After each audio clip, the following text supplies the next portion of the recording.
Hey guys, it's Clovis, and we are going to talk about insects today. Pretty expansive type actually, 38 insects total, and quite a variety of stuff. You've got, cool effect monsters, high attack, low attack monsters, you've got a variety of stuff here. We've got crazy stuff like Arsenal Bug, which of course we have to talk about cards like that. There's actually quite a lot of interesting insects. So first of all, let's talk about leader abilities to get them out of the way. We all know I love them. These guys have a very, very basic kit, so we're not going to spend too much time on them. You guys know Fiends and Spellcasters have this very basic kit where it's just extend support range, increase strength for same type friendlies, and weaken specific enemy type.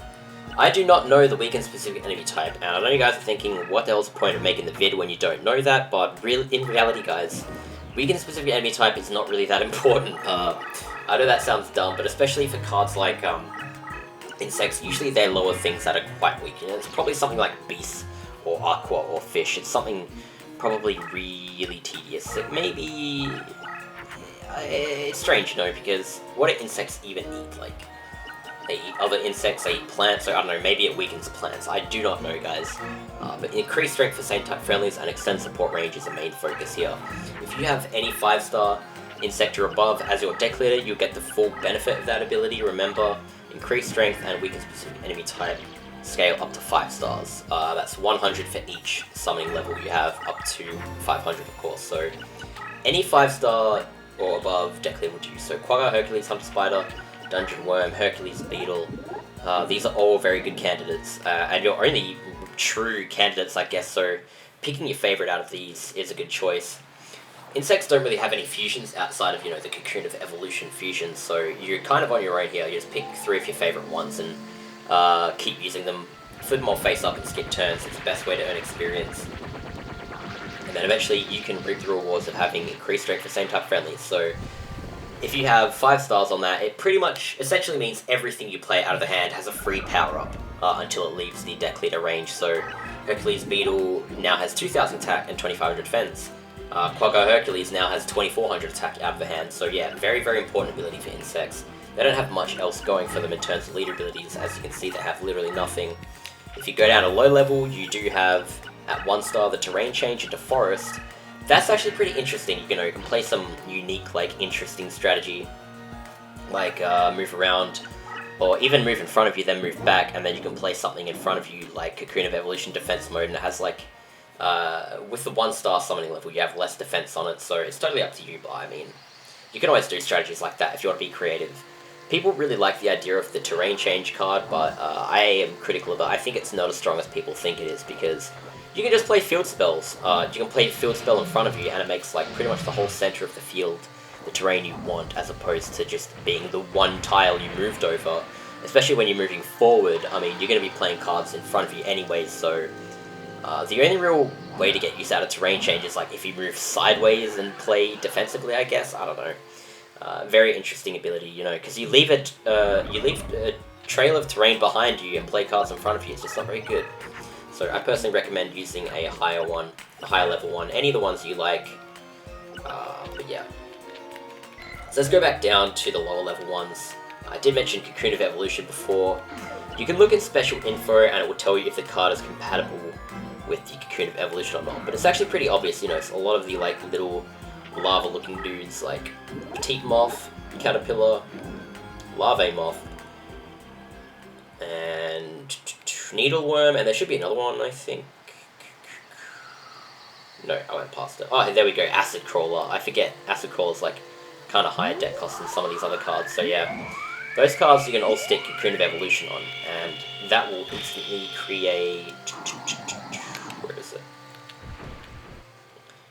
Yeah, Larva of Moth. So, Larva of Moth is, of course, the card everyone wants to play, so that eventually you can play the perfectly ultimate Great Moth, or even the Great Moth. So, you fuse any of those little worm-looking dudes with the Cocoon of Evolution. Of course, remember you can get these cards from Weevil. Especially when Weevil fuses to play it, the materials are automatically dumped to his graveyard, so if he ever plays that, just rush his deck leader and attack him, and then you'll be able to get the Cocoon of Evolution, plus whatever material he used to fuse it. But anyways, you fuse that material with Cocoon of Evolution, it plays Larvae Moth, so you can flip it up, face up defense mode, and if it survives 5 turns face up, it turns into Pupa of Moth. And you put that in face up defense mode, and then that creates a perfectly ultimate Great Moth. If this card dies, then it spawns Great Moth. So if you want to know how to play Great Moth, I suggest doing the Larvae of Moth effect. But then when you get to Pupa of Moth, flip it up in attack mode, because it's low attack, the enemy will attack it and destroy it, and that will spawn Great Moth. For all other cases, it's in your interest to play face-up defense mode. That way you get Perfectly Ultimate Great Moth, which is the same card, but just stronger, I guess, so you may as well. I mean, if you look at the stats right here, like right next to each other, they're pretty much the exact same card, except, like, the effect is the same look. They're quite literally the exact same cards, same power-ups and everything, stats, everything is the same with the exception of the attack and defense. The attack and defense of the Perfectly Ultimate Great Moth is a lot higher. It's actually one of the highest attacks in the game. Great Moth, when you actually consider in comparison, is actually quite weak. Like, 2600 attack for 8 stars is just not that good. And I learned that quite quickly when playing this out of the hand. I think it would make more sense if this card was 7 stars, but I digress. Anyways, we're at the high level monsters. I mean, obviously I'm going to quickly mention that if these cards with face-up defense, it reduces the enemy, like all the enemy monsters by 100 points. But I quickly want to bring up Gale Dogra, because this is like a mini Perfectly Ultimate Great Moth. This is even compatible with the same cards like Horn of Light as well. Has the exact same effect, but it's 2 stars. So you can just play this straight out of the hand if you want that effect quickly. You can play this on your first turn, you don't have to wait 5, or include cheats and, I don't know, play Gate Dig first turn and then Perfectly Ultimate Great Moth next turn. You can just play this whenever you draw it, so that's always cool. But yeah, going back to the high level stuff, Javelin Beetle, really cool card. You have to ritual summon this though, unless you have cheats. This gains 600 bonus points when it's against dragons, so with its 1450 attack, this can actually kill a Blue Eyes White Dragon, provided the Blue Eyes has no equips on it or is not on mountain. And if you're on forest, well, this does even more damage. It's really, really cool. To ritual summon this, you need the Javelin Beetle Pact card, which of course you can get from Weevil. In general, just duel Weevil. If you like insects, just keep dueling Weevil, and eventually you get the cards you want. So Javelin Beetle Pact, you sacrifice 2 insect monsters and Hercules Beetle to summon Javelin Beetle. And you know, that's not bad at all. I give rituals a lot of shit, but like, if you're gonna play low-level insects like, you know, the 1-star insects and, you know, a few Hercules Beetle, which you can play in defense mode, this is actually a pretty sensible ritual. You know, you just play those 3 in the first turn, then if you draw this on the 4th turn, you can play it.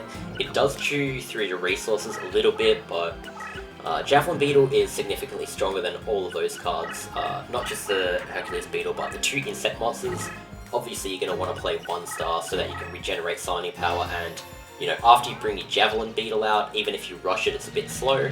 After that, you can bring out your other strong cards and really activate after like 4 or 5 turns. You can really like, I don't mean activate as an activated spell card, by the way, I just mean like your deck starts actually working and functioning really well at that point. So yeah. I have to go back to the type sort. So give me a sec. Here we go. So yeah, the other crazy card here, Arsenal Bug. This is Destiny Draw only. You cannot ever draw this card without Destiny drawing. You can't, none of the enemies have it, you can't revive it, you can't reincarnate it. It's literally like, this card is not supposed to actually really be in the game. It's kind of just there as a Destiny draw thing. So yeah, 3 stars. The reason why, you know, all these Destiny draw style cards, by the way, like Arsenal Bug and what's the other one? Woodland Sprite, and also Kinetic Soldier is like this, but I think eventually what they did was change Kinetic Soldier to be a final boss card instead of a Destiny draw card. Is there 3 stars because you're guaranteed to be able to play it. 2000 attack, 2000 defense is unreasonable for 3 stars, obviously, so the entire point of, you know, this stats on this monster is just to be, you know, Destiny draw exclusive. In the real card game, it has like a detrimental effect, but anyways, we're going to talk about this one. Crazy effect. If your insect monster is a leader, if your deck leader is an insect monster, this card's power is strengthened by 1500 points when this card's flip face up. So not only is it 2000 attack 3 stars, it goes to 3500 attack And when you flip it up, oh sorry, no, not when you flip it up, just when you attack, all spaces within an area of 2 spaces are transformed into forest.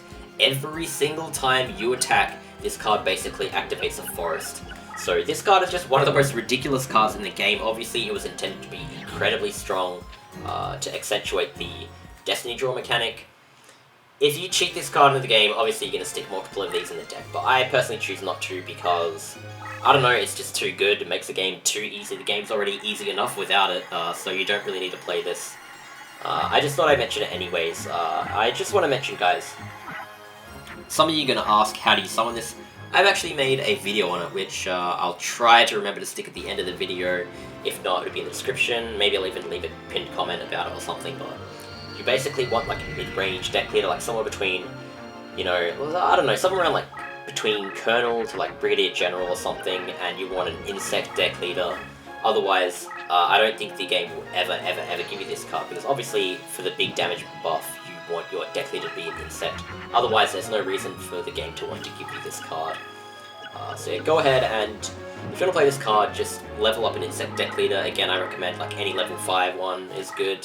And just level that up till you get like around the middle ranks, and then start dueling people, and eventually, if you keep sandbagging for Destiny draws, you'll get an Arsenal bug eventually. But yeah, let's just, I'm just gonna, you know, skip over like the non-effect monsters, like Kwagar Hercules. We already know it's like one of the highest attack cards you can play out of the hand. Hercules Beetle, obviously you use that to summon the Javelin Beetle ritual if you don't have access to it. But the non-effect monsters overall, if you're looking at all these, just aren't really that good. A lot of them, Pupa of Moth, Larvae Moth, obviously they're effect monsters, but you can't get them anyways. A lot of these, the stats, you just kind of have to look at the attack to like summoning level ratio. Like obviously, Giant Flea is a better card to include than Insect, Big Insect, Kamakiriman, Gokibore. So that's your first priority. You know, you want your good level 4s so you can play them on the first turn, but if you're gonna do that, you may as well. 3 Gurigumos. This card is super good. I think this is actually one of the best monster cards in the game. 2200 attack for 4 stars is crazy, right? And usually, the way they balance stuff like that, 4 stars with high attack, is giving it like a detrimental effect. These guys thought that decreasing the life points by 100 for the player every time you move this card was a huge detriment, but you can always make up for that by, you know, adding stuff like Goblin Secret Remedy. The problem with this card is though, they actually gave it a really good effect when it didn't need one. It's already 4 stars, 2200 attack. They gave it an effect that cancels all power increases and decreases of an enemy monster in battle. So basically what this means is you can stick some equips on it. You can stick 2 equips on it, and then this will always beat a, you know, Blue Eyes White Dragon. Always beat anything that's 3000 attack if you give this, say, 2 equips or 1 equip and it's on Forest, provided the enemy card doesn't have any bonus like nature things, like it doesn't have the terrain bonus, leader ability bonus. If it doesn't have any of them, this card can just straight up destroy anything, doesn't matter how many equips are on it. Be careful though, because if you like use a trap card to lower the enemy's attack, this effect will get rid of that reduction as well. But you know, most of the time when you're playing the game, the enemy like to use equips, and I don't know, you can just do stuff like include stuff like Infinite Dismissal that stun for a few turns, rather than reducing the damage. That way they're spellbound until you attack them with Gurigumon, and then the reduction isn't countered by Gurigumo's effect. So yeah. Dungeon Worm is pretty interesting, 5 stars, and it goes through the Labyrinth. Not a lot of archetypes actually have stuff that goes through the Labyrinth. Machine have a few of those cards, and you know, ones that even Transformer, but you know, outside of that, there's only really one card outside the Machine archetype that just go through the Labyrinth without having any other interaction with it, like changing it or changing itself. This just straight up goes through it. So if you have like Forest around Labyrinth, it's pretty neat. You can just like imagine a row of Labyrinth and you have Forest either side. You can pick what side you want to go on, what side of the Labyrinth, whereas no other card that doesn't have an effect like that can actually do that. So in certain circumstances, obviously this card's really good if like the field is mostly Labyrinth. Otherwise, you know, it's 5 stars for 1800 attack isn't even that bad, you know. It's better than Hunter Spider, and it's better than what's the other card? Hercules Beetle. So overall this card is actually not too bad. I would say, you know, the effect is like detrimental to the deck cost, but Look at the deck cost, guys. Dungeon Worm has 33 deck cost, despite the fact it has an effect which indicates that it would have 5 more, like 38 deck cost. For some reason, they, forgot to add that in, so Dungeon Worm is cool on that matter. It's almost like this card doesn't have an effect, but it does have an effect that's situationally extremely useful. So yeah, thumbs up to Dungeon Worm. Hunter Spider, he's my bro. I don't know, he's nostalgic, just like Kwagar Hercules and Hercules Beetle, because when you first start the game and you dual Weevil, you see him a lot, so I have to mention that card. I have to stop on this one to bring him up, even if he doesn't have an effect. So Spike Snail, able to move 2 spaces regardless of terrain with his cards face up. That's a pretty interesting effect. Pretty good actually, but Spike Snail is not very strong, so if you're going to do an effect like that, you may as well, I don't know, use King Tiger Wanghu. That's essentially the same card, same effect, but it's a beast, so it's better compatibility with some fusions, and has 1,000 more attack. So you can stick some quips on that and have a very good day with that. If you're going to use Spike Snail, you may as well just use King Tiger Wanghu. Insects have like no fusion synergy pretty much, so the only benefit this has over that card is this is 3 stars, but again, it's totally up to you what you want to do with that.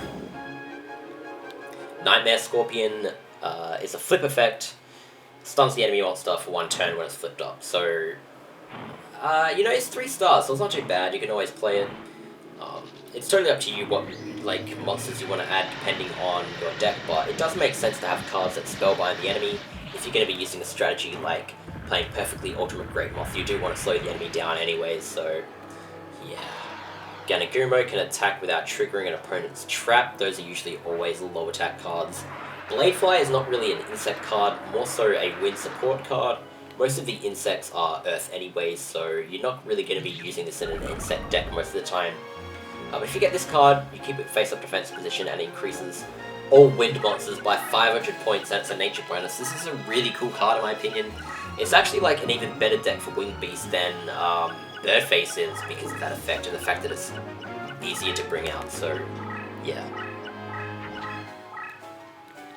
Gale Dogra, actually mentioned before already.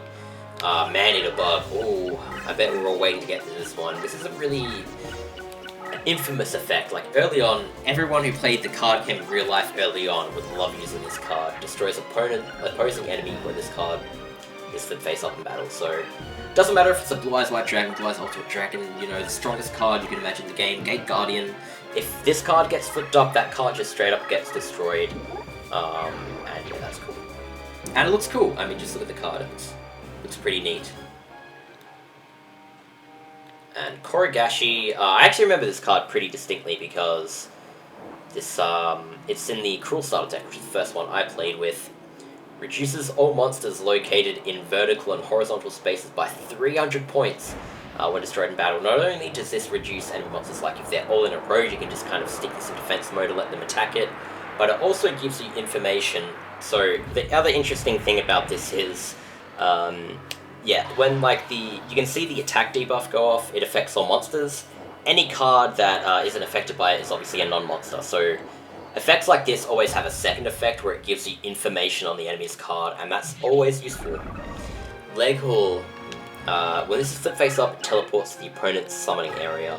This is very low attack, so you might want to be very, very careful. These effects usually always backfire, because then the enemy just plays like their strongest card and one-shots you, but if you stick a bunch of power-ups on this, it's pretty damn good in that regard. You know, if you manage to like play this with 4 power-ups or something, you know, that's like over 2,000 attack and it spawns directly to the enemy's summoning area, so I don't know. It makes for an interesting deck leader. I did mention before the leader ability is the terrain change with the forest, but it's not that great an effect. I think it's in your best interest to do like a higher level one, so yeah, something like, yeah, Hunter Spider, Kwagar Hercules, Dungeon Worm, Hercules, Beetle. Those are the 4 only options you can really go for if you want the max benefits. Anything else is either lower, 4 stars or lower, or anything higher is unobtainable. These 3 8-star insects are all unobtainable. But yeah, you have ways to bring them out, obviously, which I've been through. So, before we close this off, of course we're going to talk about the support for the deck, and the first one we're going to go to is obviously the terrain. You want to stick a few forests in your deck because you don't have any movement bonus or anything, you know. Insects kind of do need forest.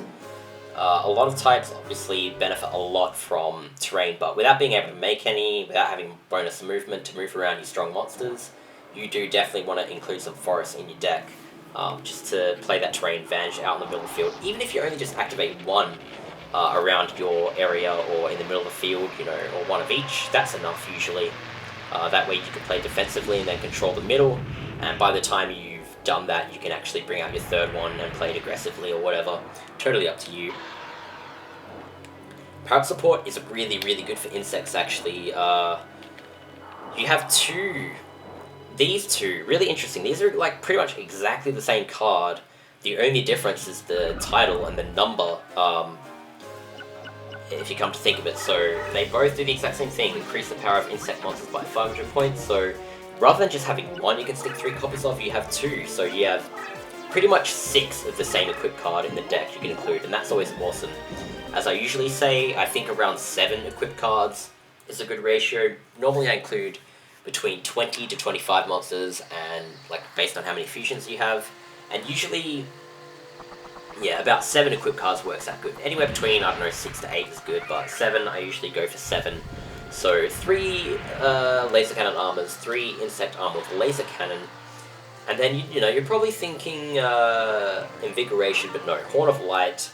There's a lot of insect cards that have horns. I mean, a lot. Kwagar, Hercules, Beetle, even some of your weaker stuff, like even Man-Eater Bug, you can equip Horn of Light on. So I recommend this wholeheartedly as your 3rd equipped card. You can include 1 or maybe even 2 in your deck, and it's better than Invigoration because it gives more damage, and it's also lower deck cost, and that comes up every now and then if you want a dual opponent. So that's always something to keep in mind. So yeah, including 3 each of those 2 equipped cards, and then a Horn of Light is pretty good ratio. One other interesting support card I want to bring up is Yellow Luster Shield, because if you're playing a defensive strategy with, you know, the Cocoon of Evolution and stuff, you may as well play Yellow Luster Shield if you're going to be playing those cards. They're going to be in defense mode. You're going to be sitting them in defense mode for 5, maybe even 6 turns if you're including the Larvae Moth. So you may as well power up their defense by 900 points to stop the enemy from breaking through to them. So yeah, may as well mention this card there. Apart from that, the best support for that strategy would be any trap cards that slow the enemy attack. So negate attack, stuff like Infinite Dismissal I think is really good, stuns the enemy for 3 turns. Weevil also uses block attack, but I don't think that card is good. It's annoying to play against, but it's not as devastating as stuff like Infinite Dismissal. So, yeah. Apart from that though, guys, I reckon use your imagination. You know, you can even include strategies such as, like including Crush Card, but Crush Card is very, very expensive deck cost-wise, so most of the time I just kind of forget that card exists. So yeah, but that will be enough for the insects today, guys. Let me know what you guys thought of the video. Hopefully you liked it, and I'll see you guys in the next one. Bye-bye.